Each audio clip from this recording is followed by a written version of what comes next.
முரளி ஏதாவது படத்துக்கு கூட்டு போறியா? படம்லாம் வேணாம்மா. அப்போனா என்னால் சீசி நேச்சர் சாப்பிட முடியாதா? நீங்கள் எதுக்கு ஐடியா போடுறீங்கன்னு புரியுது, நானே செஞ்சு தரேன்.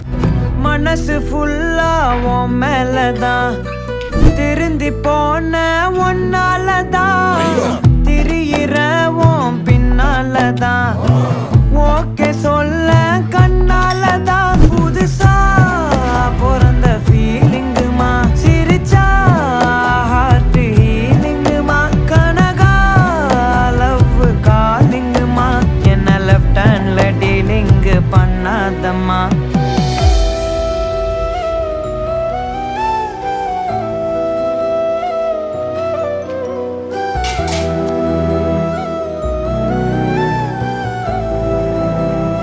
இதம்மா சீசி நேச்சுரல்ஸ். மினிக்கே நீதாய நெஞ்ச குலுக்கே சிறுக்கே வாட்டிய சூப்பர் தான்.